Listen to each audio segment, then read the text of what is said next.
Hey everyone, this is Bob Pulver from Elevate Your AIQ. I am here in Las Vegas at Unleash America, and I have the opportunity to talk to Sandra Moran from Schoox. How you doing today, Sandra? I'm so good. Thank you so much for the chance to talk to you. Yeah, how's the event going so far? It's really good and it's really inspiring. And I think it's a great time to be in HR with everything that's happening from a business perspective. The transformation opportunities are amazing. Yeah, I wholeheartedly agree. Opportunity that HR really needs to take advantage of. Obviously, partnering with the rest of the C-suite and the rest of the business. I wanted to talk to you about learning in general, how L&D is transforming, what types of learning opportunities that we need to present to workers. I know you do a lot of work with frontline workers, a population that isn't always the first to get L&D investment, but I think you and I could probably agree that when we think about human potential and we think about all the things that people are capable of, we want to get the most of those assets that we have at our disposal. So I thought we would sort of dig into that. But first, I'd love to hear about your background and what brought you to Schoox last year. Yeah, so I've always been in technology of various types and kept incrementally moving myself closer and closer to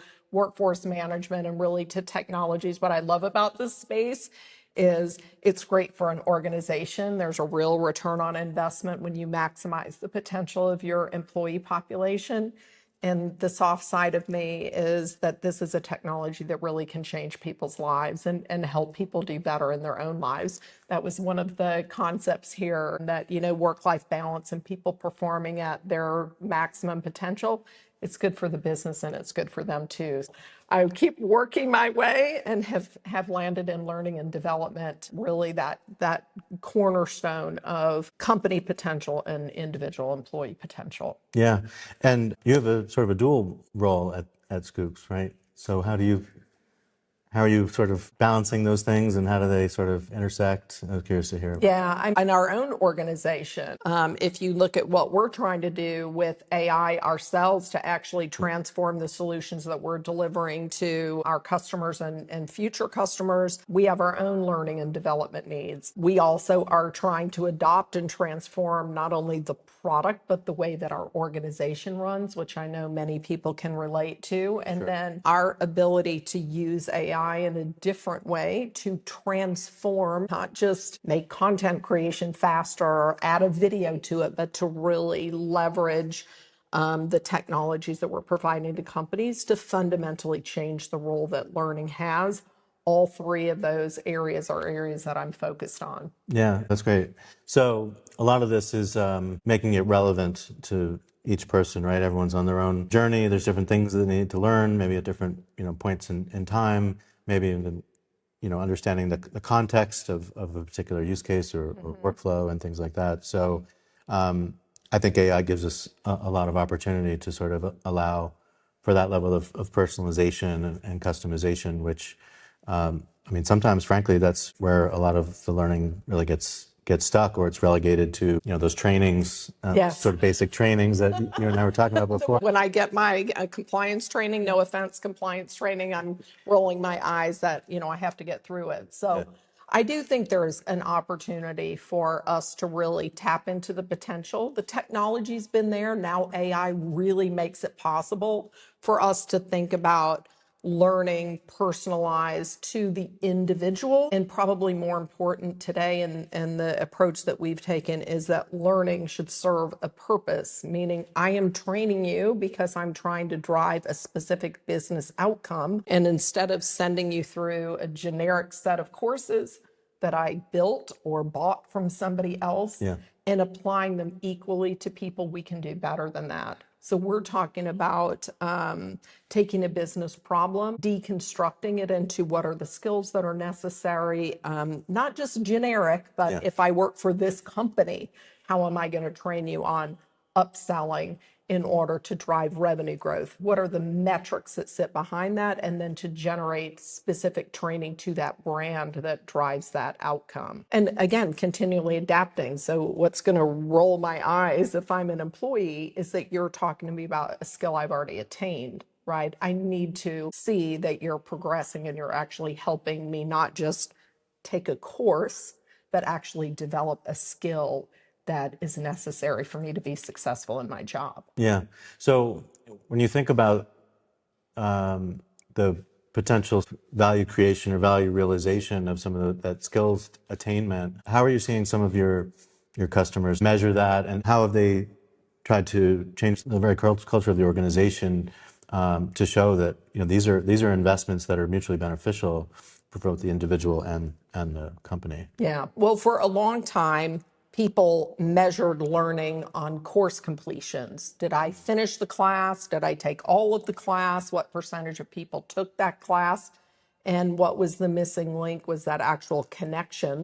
Developing this set of skills is actually going to move the needle on this business metric. But then how are we going to see skills progression actually reveal itself through those metrics? So, if you look at our space frontline worker, we're tying those to the specific performance outcomes that should be observable. We're leveraging actually AI to help us with what is a realistic uplift that we should expect from training, and then to give learning leaders the ability to have that conversation with the business.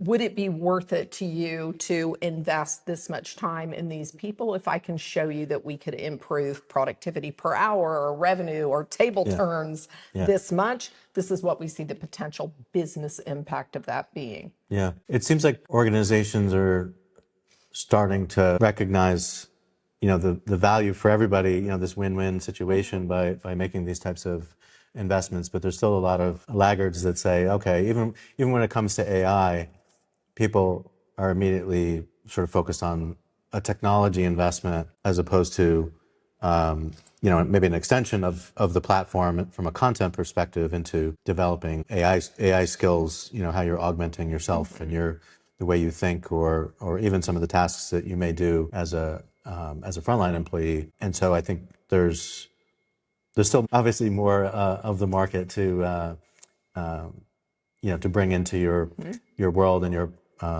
your view of how we sort of evolve into this sort of learning organization, even when you have a contingency of line folks. I mean, that's one of the reasons why I've been in frontline and I've been so passionate about it. 80% of the global workforce, yet the vast majority of HR technology investments are still on corporate workers. And the things that we can infer, maybe for a corporate worker, about skills that they need or how to augment their workflow don't translate over to frontline. So we have to think about augmenting what we can observe in terms of specific behaviors with technology that helps us understand better how to not just deliver a class, but whether we can actually see skills progression in those individuals. So everything that we've done for corporate workers doesn't necessarily translate well to frontline workers. And if I think about who's going to be around longer in terms of the kind of work that you're going to do, it's going to take longer for us to take frontline workers out of the workforce in the same way that a corporate worker's daily tasks may change. But both of these people, both organizations, both types, don't change. And the kind of transformation we're talking about, AI delivering to organizations, new org structures, agents working for people. People don't change unless we teach them the skills that they need in order to reduce the barrier to change, in order to develop proficiency. So both sides, corporate workers are going to have to be trained in a way that really helps the company take advantage of the amazing potential of AI. And frontline workers are going to have to also much more quickly be given the training that they need, even to adapt to new systems that are going to be pushed down into their workspace. Yeah, no, I love it. When you take a sort of aggregate view of patterns and trends, do you see a lot of organizations that recognize like new potential? Like could this feed into leadership development and other types of career progression, not just sort of help someone do their current job better? Are people doing that and doing it effectively? Yeah, I think people are trying to decide and trying to navigate their way through it, but this is a very we don't know this path yet, Yeah. and so that rapid iteration, that willingness to try and fail, eventually we'll learn the right path to leverage this technology, and then it will be clearer, how do we train people, what are the essential skills, what do we need. So we're still dealing with many, many organizations of every size Yeah. that don't really have a handle truly on what are the skills people need. How do I take somebody who is at early nascent proficiency at a skill and train them how to increase their proficiency? How do I group skills together so that they can be put to use, and we call them real world task bundles. Okay. But how do we develop that? So again, for us, we're using AI to help us over some of the hurdles that prevented companies from doing that in the past, and then we're rethinking the process to actually capitalize on doing that faster, because you're going to need to iterate repeatedly. And as we get better, we don't need to retrain you on that base skill, but we need to keep incrementally moving you. Yeah. And we're training you on AI, and we're using AI to train you. So it's kind of an interesting time. Can't escape the AI's Yes. involvement. Yeah, when I think about this humans plus AI future of work, I mean, I think it's important to rationalize some of the use cases, but it's also important to be thoughtful about being responsible by design, making sure you've got sort of equal opportunity, and some of that ties to what you were describing before in terms of the ability to customize and personalize some of the learnings. But looking at it in aggregate, you've also got you can sort of break from any constraint that their current manager may have over their own opportunities, their own development. Certainly, we don't want people hoarding talent if they're capable of doing other things, or they have the desire to do other things.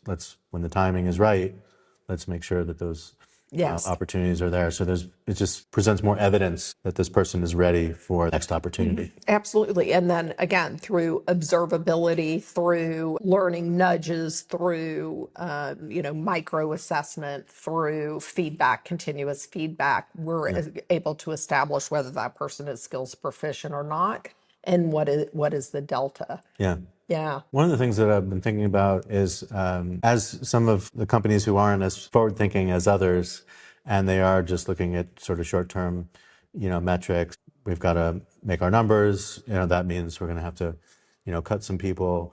It's also at a strategic level important for people to understand, and I know you know this from your workforce transformation and planning experience.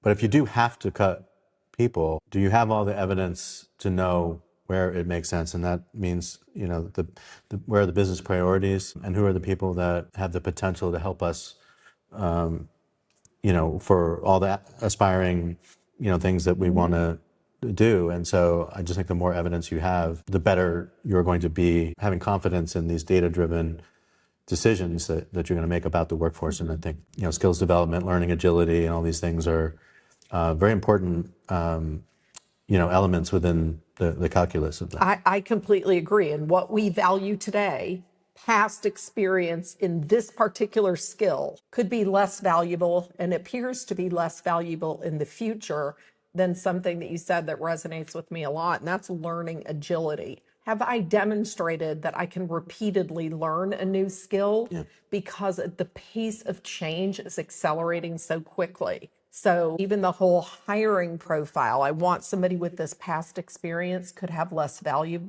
in the future. I'm not saying it's not valuable, but have you demonstrated adaptability? Have you demonstrated agility to learn a new skill? Have you demonstrated that you work well in ambiguity? Those are skills that are going to have very high value to organizations in the future when the pace of change continues to accelerate. Whether you're frontline or you're sitting in a corporate role or really the magic is between the two. I'm leveraging AI maybe at a corporate role to increase, global operational efficiency for logistics.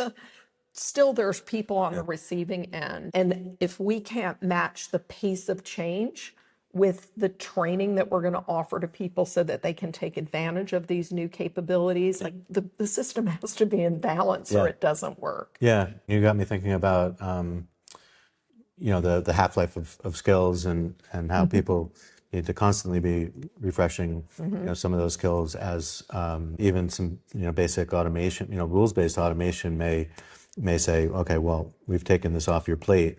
What else could you take on that's of higher value as a result of this shift and the potential skills obsolescence in a way for certain things. So this is all that rolls up to team effectiveness and organizational agility.